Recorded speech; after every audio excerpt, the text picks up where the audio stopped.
예수 그리스도를 믿는 도라고 하는 제목으로 말씀을 나누려고 합니다. 우리가 예수를 믿지만 예수 그리스도를 믿는 도가 뭐냐라고 한마디로 묻는다면 대답하기 참 어려울 겁니다. 어떻게 그것을 한마디로 요약해서 얘기할 수 있을까? 그런데 오늘 이 사도행전 24장에 보니까 이 신약시대 가장 위대한 전도자 중 한 사람이었던 바울 사도가 유다의 총독 벨릭스 앞에서 죄수의 신분이지만 당당하고 떳떳하게 예수 그리스도를 믿는 도가 어떤 것인지를 이야기를 하고 있습니다. 저는 오늘 이 바울 사도의 말씀을 빌어서 도대체 예수 그리스도를 믿는 도 핵심이 무엇인지를 오늘 잠시 생각해 보려고 합니다. 왜냐하면 가장 기초적이고 기본적인 것이지만 이 기본이 안 돼 있을 때에 우리는 흔들릴 수 있거든요. 그리고 이 기본이 안 잡혀 있을 때 성장이라는 것은 있을 수 없습니다. 그래서 다시 한번 이 예수 그리스도를 믿는 도가 무엇인지 우리가 다시 한번 생각해 볼 수 있는 시간이 되었으면 좋겠습니다. 우리 어르신들은 그 김도양이라고 하는 가수를 잘 아실 것입니다. 그 김도양이라고 하는 가수가 옛날에 히트친 곡이 있었습니다. 물론 이 곡을 이분이 원래 부르신 것은 아니고 이종용 지금은 목사님이신데 그분이 미국에 가서 목회하고 계시는데 그분이 먼저 부르셨다고 하더군요. 그 노래가 바로 뭐냐면 난 참 바보처럼 살았군요. 이 노래가 참 마력이 있어서 듣다 보면 정말 내가 바보처럼 살아간 것처럼 느껴지죠. 그런데 한참 뒤에 신문에서 한 광고를 봤는데 이 변비약 광고였습니다. 근데 변비약 광고에 김도양 씨 얼굴과 그리고 그 노래 제목이 쓰여져 있었습니다. 난 참 바보처럼 살았군요. 무슨 의미인지 아시겠어요? 변비 한 방에 뚫을 수 있는데 그 약을 몰라서 바보처럼 살았다는 겁니다. 제가 여러분들에게 말씀드리고 싶은 것은 변비 하나도 해결하지 못하고 살아가는 것이 우리의 인생입니다. 여러분, 정말 잘난 것처럼 보이고 자존심 강하고 고집 세지만 그런데 변비 하나도 해결하지 못하는 것이 우리의 인생이다라고 하는 겁니다. 죄송합니다.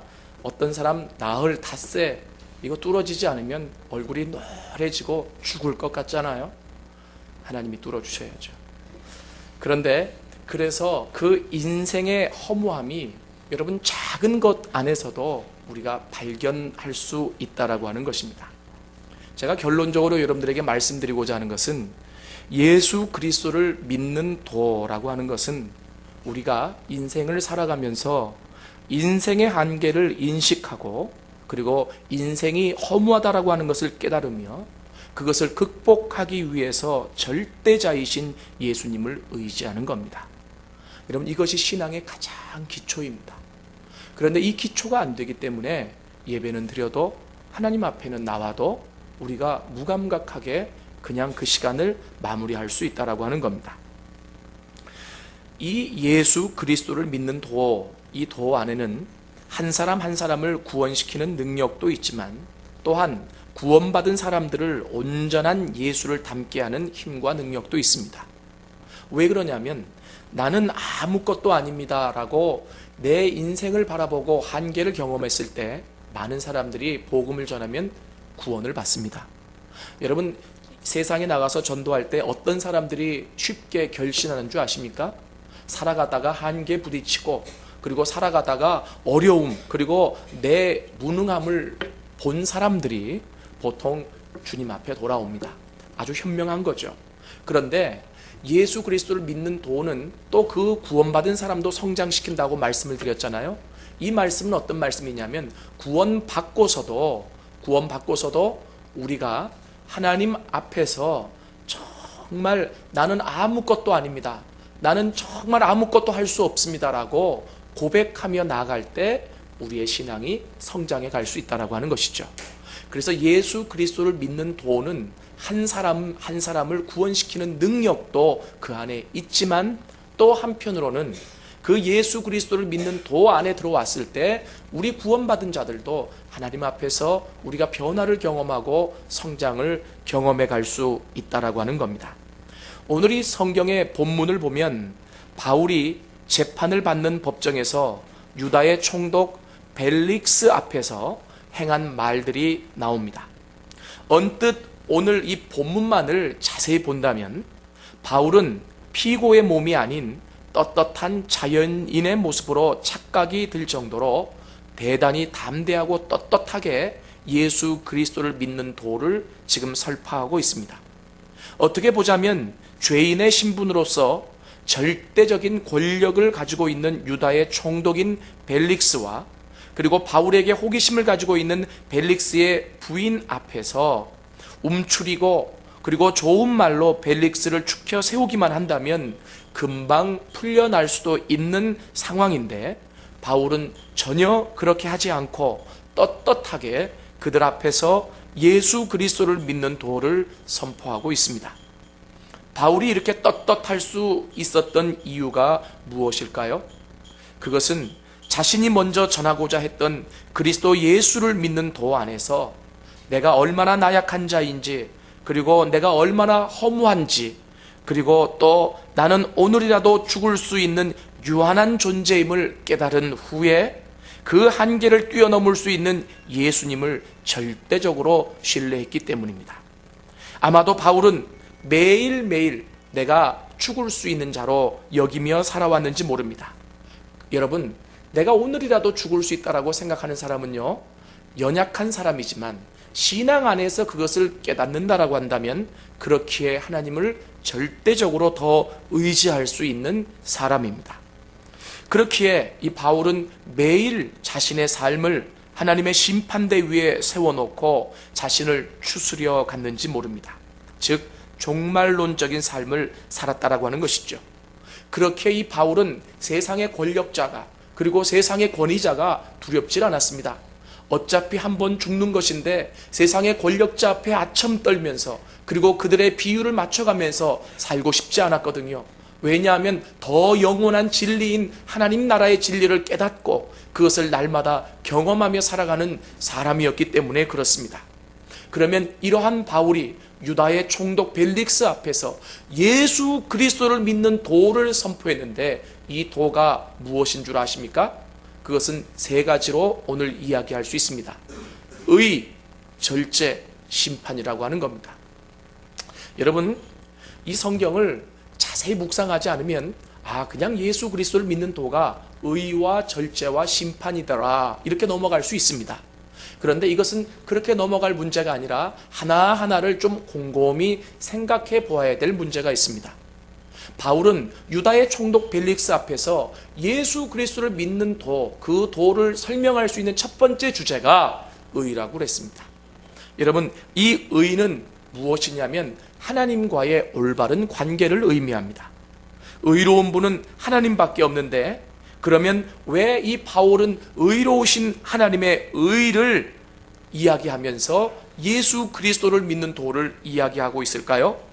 그것은 하나님의 의 앞에 선 모든 사람들은 그 앞에서 죄가 드러나고 모든 한계가 드러나기 때문에 그렇습니다.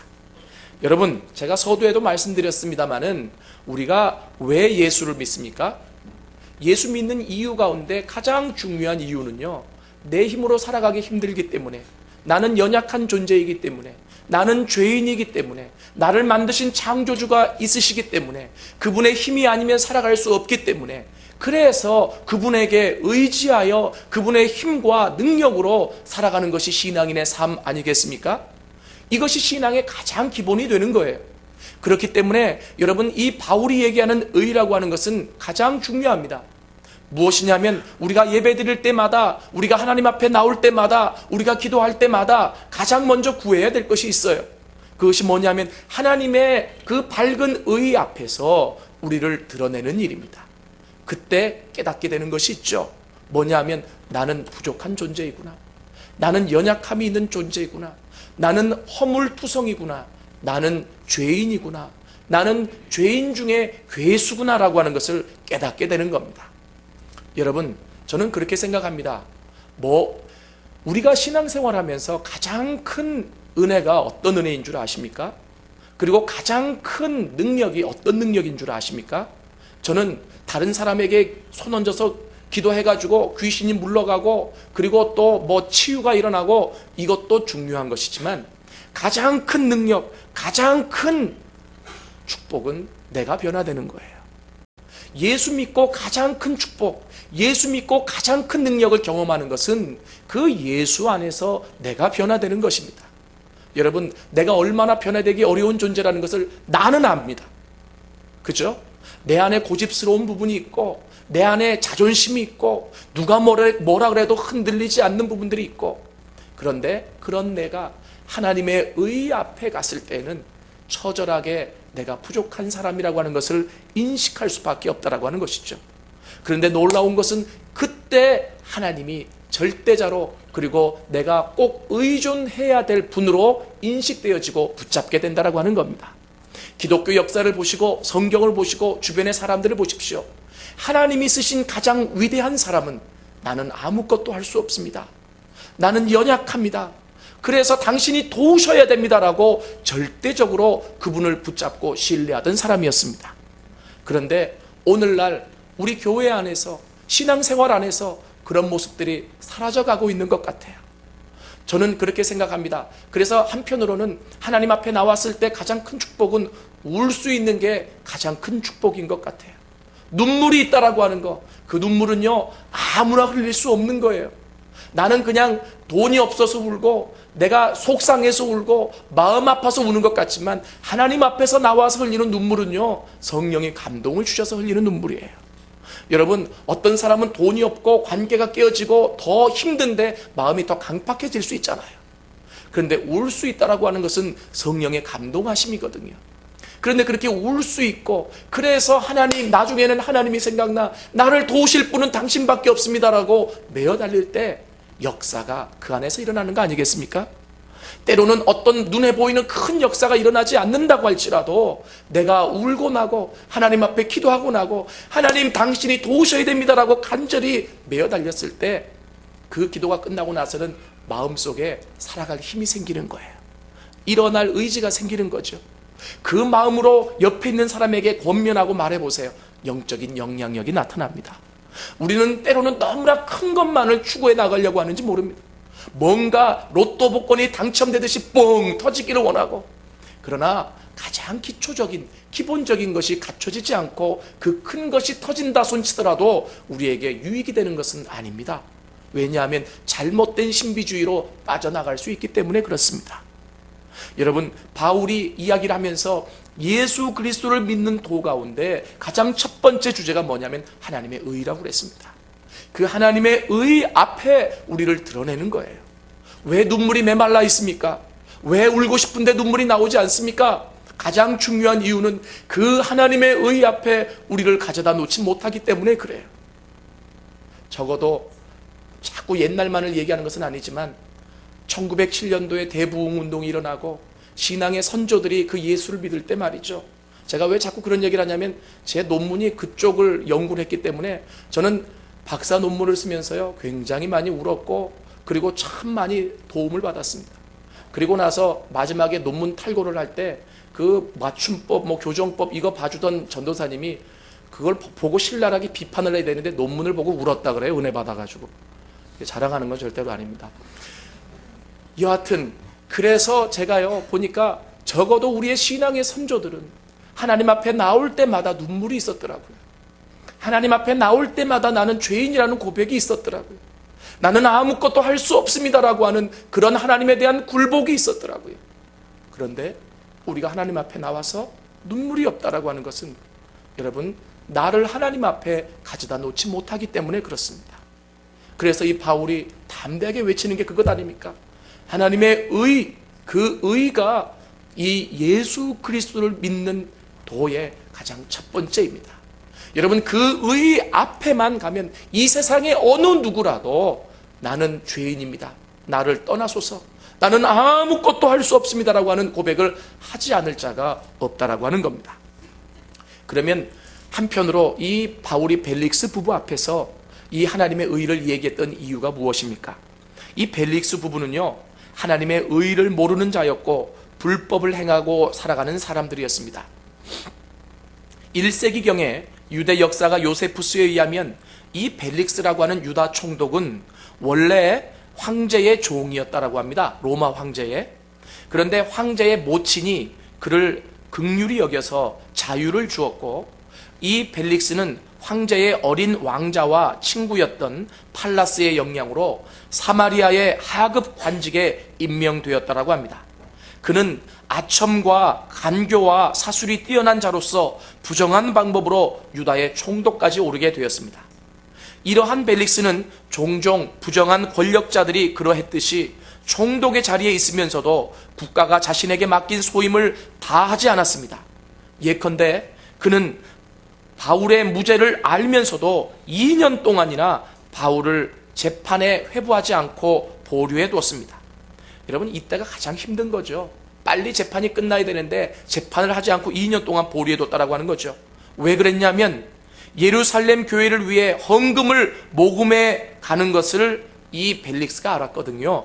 그래서 돈을 얻어보려는 속셈이었습니다. 오늘 성경 본문에도 보니까 26절에 동시에 또 바울에게서 돈을 받을까 바라는 거로 더 자주 불러 같이 이야기하더라, 이렇게 나와 있어요. 그러니까 얼마나 이 벨릭스가 사악한 사람이라고 하는 것을 알 수 있습니다. 또 오늘 이 본문에 등장하는 벨릭스의 부인 드루실라는 아그리빠 1세 막내딸로서 본래 에메사의 왕 아지주스와 결혼한 여자였습니다. 그런데 드루실라의 미모에 이 벨릭스가 반해가지고 모든 권력을 동원해서 설득한 결과 자신의 셋째 부인으로 얻을 수 있었던 것입니다. 여러분, 이 모든 것이 불법이었고 죄였습니다. 그렇기에 그 당시 대표적인 세상의 사람의 표본인 벨릭스 앞에서 바울은 하나님의 의를 지금 설파하고 있는 것입니다. 하나님의 의로우심을 설명하여서 그 의 앞에서 벨릭스가 자신을 비추어 볼 수 있도록 해주었던 것입니다. 이것은 예수 그리스도를 믿는 도가 무엇인지를 설명함과 동시에 그것을 듣는 이 벨릭스가 하나님의 의 앞에서 자신을 드러내고 회개케 하기 위함이 목적이기도 했습니다. 여러분, 이 바울이요, 하나님의 의를 가장 잘 설명한 책이 있습니다. 그 책이 어디냐면 로마서입니다. 이 로마서는 이 바울이 하나님의 의를 가장 잘 설명한 이 책인데요, 이 로마서의 1장부터 16장까지를 자세히 보면 하나님의 의를 드러내면서 바울이 쭉 풀어가는 게 있어요. 하나님의 의가 있을 때 인간이 죄인임을 3장까지 가르쳐주고요, 그리고 하나님의 의가 있을 때 인간이 어떻게 구원받는지를 5장까지 가르쳐주고, 그리고 하나님의 의가 있을 때 인간이 어떻게 성결하게 되는지를 8장까지 가르쳐주고요, 하나님의 의가 있을 때 그 성결 안에서 어떻게 성령 충만할 수 있는지를 11장까지 가르쳐주고요, 하나님의 의가 있을 때 그 안에서 성령 충만한 자가 어떻게 봉사와 헌신을 할 수 있는지 마지막 장까지 이 바울이 설명하고 있는 것이 로마서입니다. 바울은 로마에 있는 그 그리스도인들에게, 그리고 그 로마인들에게 무엇을 얘기해 주었냐면 이것이 하나님의 의입니다. 하나님의 의가 있어야 죄가 드러나고, 하나님의 의가 있어야 구원함을 받고, 하나님의 의 앞에 우리를 가져다 놓을 때 우리가 성결을 경험하고, 하나님의 의 앞에 우리를 가져다 놓을 때 성령 충만해지고, 하나님의 의 앞에 우리를 가져다 놓을 때 우리의 봉사와 헌신이 있게 된다라고 하는 겁니다.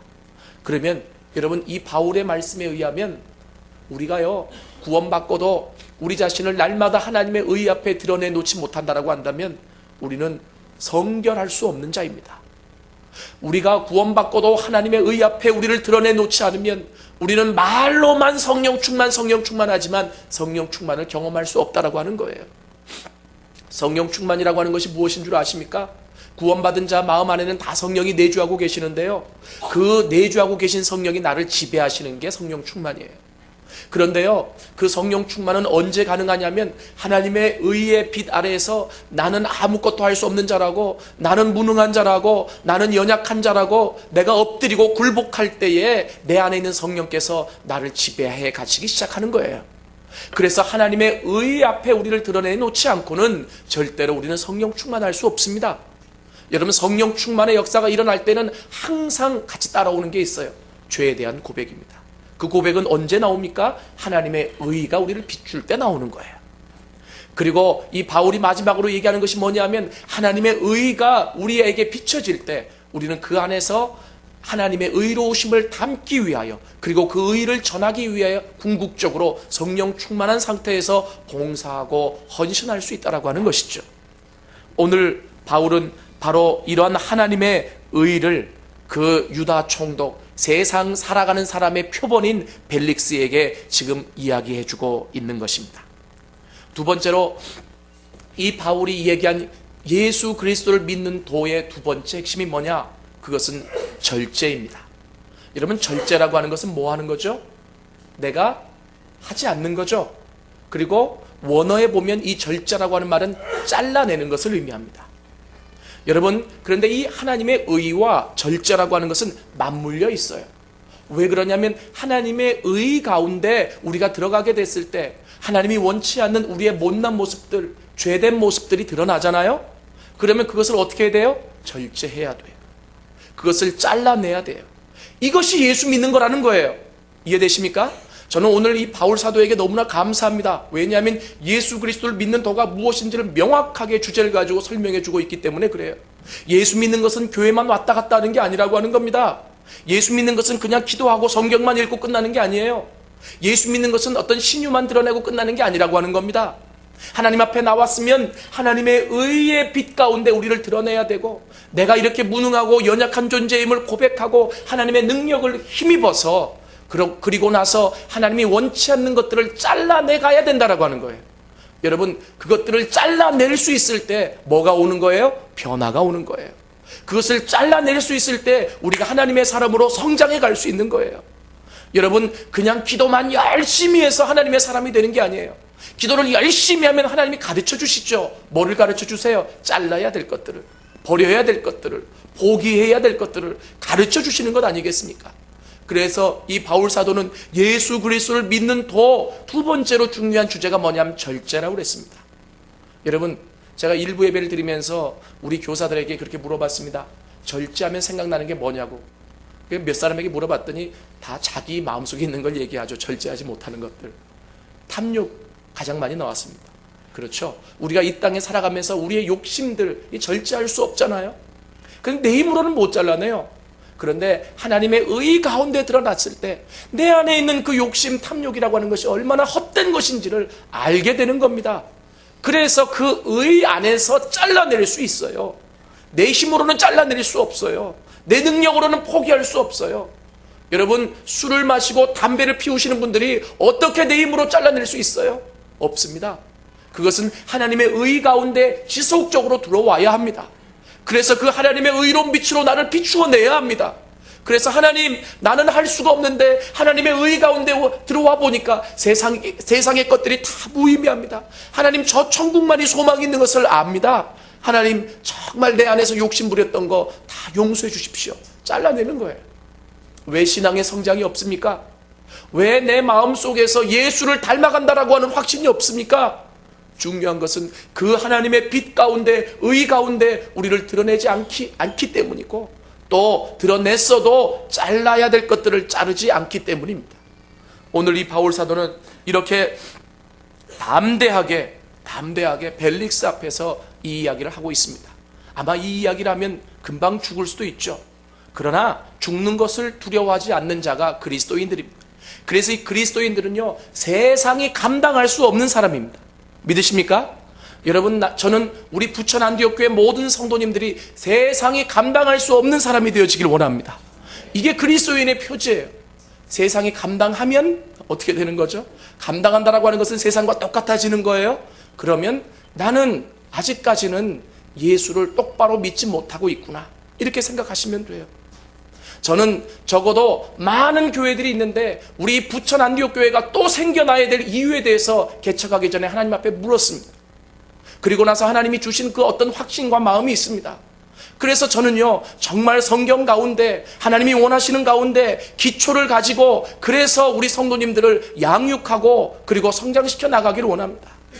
여러분, 정말 오늘 이 말씀을 들으면서 바울 사도의 그 열정을 생각해 보시고 그리고 성경의 진리를 생각해 보시면서 예수 믿는다는 게 뭐냐 말이죠. 그 예수 믿는 도가 뭐냐? 하나님의 비달의 나를 드러내는 것이고, 그리고 그 안에 드러난 모든 것들을 절제하는 것이다라고 하는 것을 분명히 깨달아 아실 수 있기를 원합니다. 마지막 세 번째로는 심판이라고 그랬습니다. 여러분, 이 심판이라고 하는 것은 무엇을 의미합니까?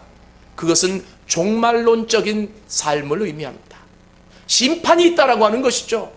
여러분, 만약에 우리가 하나님의 심판을 생각한다라고 한다면, 만약에 우리가 그 하나님의 심판을 마음속에 염두에 두고 살아가고 있다라고 한다면 우리는 쉽게 죄짓지 못합니다. 이 바울 사도는 예수 그리스도를 믿는 사람들은요, 이 땅을 살아가지만 하나님의 심판을 생각하고 살아가는 사람이라 그랬어요. 제가 이렇게 말씀드리니까 여러분들이 심판은 두려운데 이렇게 생각하지 마세요. 왜 그러냐면 심판은 믿지 않는 사람에게는 두렵고 무서운 것이지만 믿는 우리들에게는 뭐가 되는 거예요? 위로의 시간이고 상급을 주시는 시간이고 그 넓은 품으로 우리를 안아주시는 시간이에요. 믿으십니까? 여러분, 우리의 소망이 어디에 있습니까? 이 땅에 있지 않습니다. 이 땅에 살아가는 그리스도인들의 소망은 저 천국에 있습니다. 이 땅은 나그네 길이에요. 그런데 잃어버린 게 있어요. 또 잃어버린 게 있어요. 뭐냐 하면 천국을 바라보지 못하는 거죠. 여러분, 닭이 모이를 먹다가 하늘을 쳐다본대요.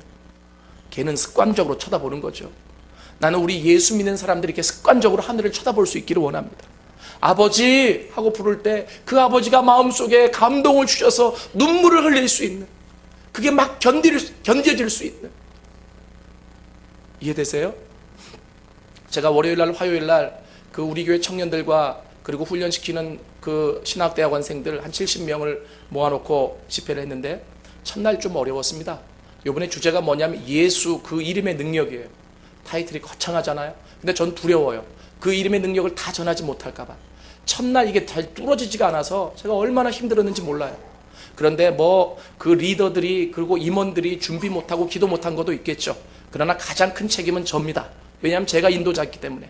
그래서 하나님 앞에 금식하면서 기도하기 시작했습니다. 주님, 뚫어주십시오. 주님, 이들이 예수 이름 앞에 모였습니다. 주님, 그 이름 안에 있는 능력을 경험해야 되지 않습니까? 하고 금식하며 기도하기 시작했습니다. 그런데 하나님이 시간이 가면 갈수록 뚫어주시고 그래서 놀라운 역사를 그 안에 드러내셨어요. 제가 그들에게 얘기했습니다. 예수 그리스도 이름의 능력은 귀신을 쫓아내는 데 있지 않고 병든 자를 고치는 데 있지 않고 정말 고집센 내가 변화되는 데 있다고. 내가 변화되는 게 능력이에요. 예수 이름의 능력은 내가 바뀌는 거예요. 그런데 그 마지막 날 저녁에 기도만 하면요, 기도 안 하고 뺀질뺀질거리던 애들이 말이죠, 그 자리에서 이제 내가 훈련시킨 애들은 아니고 그냥 이 집회가 좋으니까 그냥 막 데리고 온 사람들이죠. 걔들이 갑자기 나중에 간증을 했다고 그러는데 그 자리에서 십자가가 보였대요. 날 위해서 죽으신 예수. 걔네들이 막 울면서 눈물을 터뜨리면서 막 난리가 난 거죠. 그리고 그냥 성령이 굉장히 강하게 임하셨습니다. 그런데 모인 사람들이 은혜를 받았지만 더 큰 은혜를 받은 사람은 저예요. 하나님은 얼마나 저를 기쁘게 하시는지 몰라요. 그리고 수요일날 이어서 그 부여 쪽에서 집회가 있었거든요.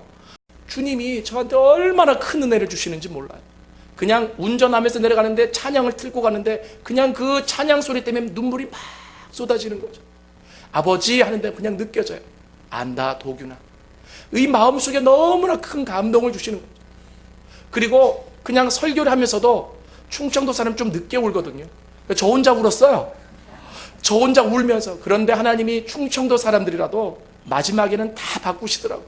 그래서 마지막에 그들이 은혜 받고 변화되고 그래서 기쁨을 누렸어요. 중요한 것은 나더라고요.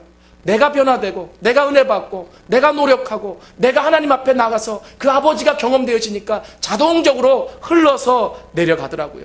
그런데 놀라운 것은 하늘을 쳐다보니까 그 주님을 바라보니까 천국을 바라보니까 소망이 있는 거예요. 여러분, 예수 믿으면서도 답답하세요? 예수 믿으면서도 힘드세요? 예수 믿으면서도 어려우세요? 왜냐하면 하나님의 자녀들인데 이 땅을 바라보니까 답답한 거예요. 이 땅의 사람들을 바라보니까 답답한 거고요. 이 세상의 권력을 바라보니까 답답한 거예요. 하늘을 바라봐야죠. 나를 향해서 팔을 벌리고 계신 주님을 바라봐야죠. 나를 향해서 상급을 가지고 계시는 그 하나님을 바라봐야죠. 이것이 심판을 바라보면서 생각하면서 살아가는 그리스도인의 모습이라고 하는 겁니다. 이것이 예수 믿는 도라고 하는 거예요. 여러분, 저는요, 사랑하는 우리 부천 안디옥교회 모든 성도님들이 정말 이 잃어버렸던 기본을 다시 되찾을 수 있기를 원합니다. 세상 바라보면 늘 답답해요. 왜요?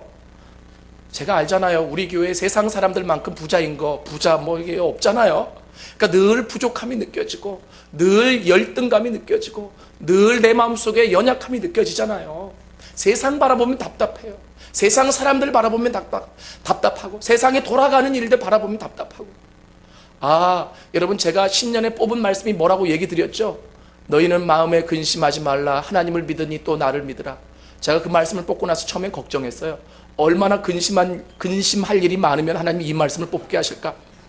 그런데 이 말씀이 그런 말씀이 아니더라고요. 어차피 이 땅을 살아가면 근심할 일들 있고 힘든 일들 있잖아요. 그런데 하도균, 근심하지 마. 근심하지 마. 하나님 믿잖아. 하나님이 다 하실 거야. 위로의 말이고 격려의 말이더라고요. 제가 이 말씀으로 얼마나 많이 위로받고, 지금 새해가 된 지 열흘밖에 안 됐잖아요. 그런데 얼마나 세움을 받고 얼마나 힘을 얻었는지 몰라요.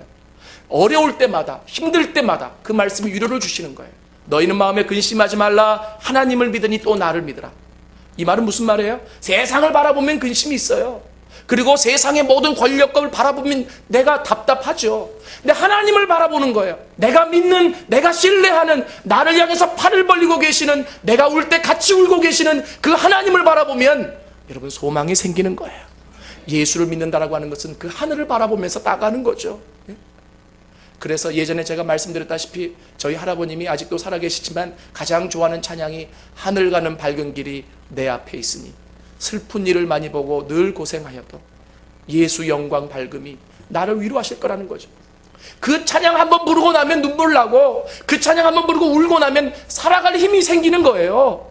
당장 돈이 없어도, 능력이 없어도, 내가 풀어가야 될 문제들이 산더미처럼 쌓여있다고 할지라도 살아갈 힘을 하나님이 주시는 거죠.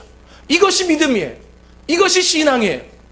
여러분, 그래서 이 바울 사도가 그 벨릭스 앞에서 이렇게 담대하게 외치고 있는 겁니다.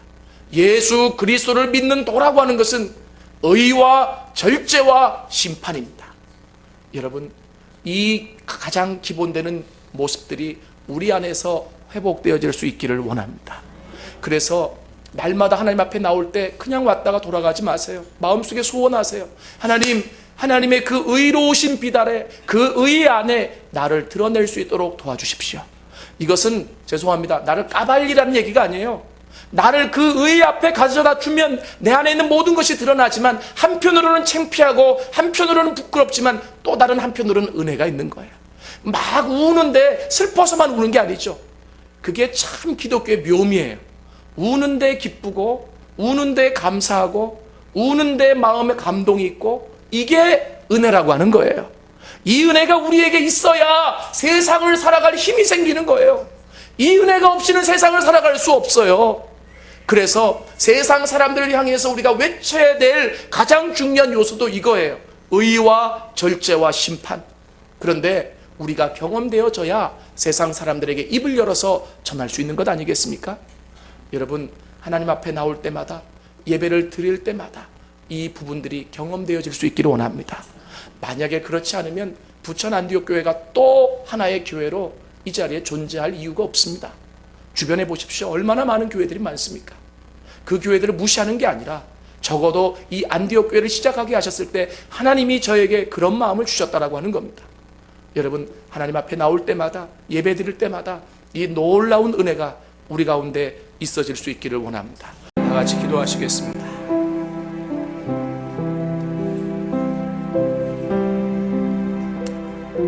내가 천성 바라보고 가까이 왔으니, 지금까지 우리가 그 하나님 나라 바라보고 이제까지 온 거 아니겠습니까?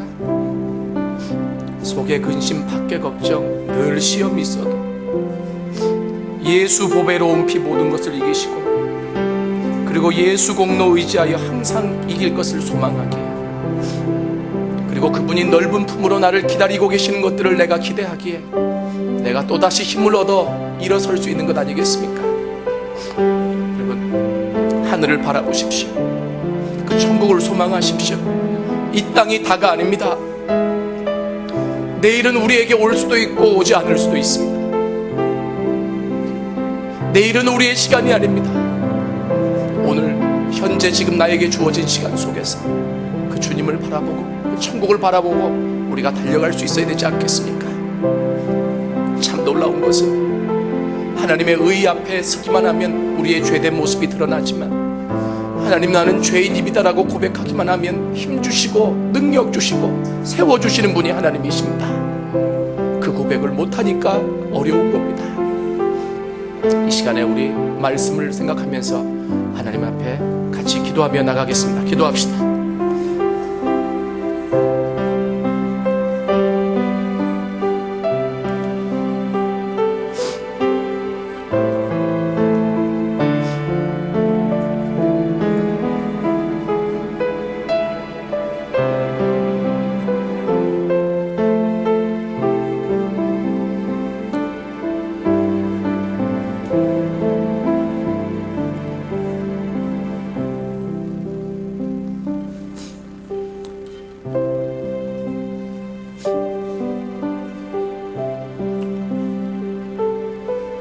하나님의 의 앞에 우리를 날마다 가져다 놓는 사람이 되게 하여 주옵소서. 나의 연약함과 무능함을 다른 사람이 아닌 하나님 앞에 고백할 수 있는 분들이 되게 하시옵소서. 고백할 때마다 연약한 만큼 도우시고 연약한 만큼 힘을 주시는 분이 주님이심을 믿게 하여 주옵소서. 이것이 예수 그리스도를 믿는 도입니다. 잘라내는 것, 다른 사람이 상처 주듯이 잘라내는 것이 아니라 그것을 다듬어야 하나님 나라의 사람으로 적합하기에 아파하는 줄 알면서 같이 울어가면서 잘라주시는 분이 주님이신 줄 믿습니다. 주님, 이 땅을 살아가면서 세상만 바라보지 않게 하여 주옵시고 그 천국을 소망할 수 있도록 도와주옵소서. 나를 향해서 팔을 벌리고 계시는, 나를 위로하고 계시는 위로하시는, 그리고 상급을 가지고 기다리고 계신 그 하나님을 바라보며 또다시 힘을 얻고 또다시 일어나고 또다시 달려갈 수 있는 하나님의 사람들이 될 수 있도록 도와주옵소서. 예수님의 이름으로 기도드렸습니다.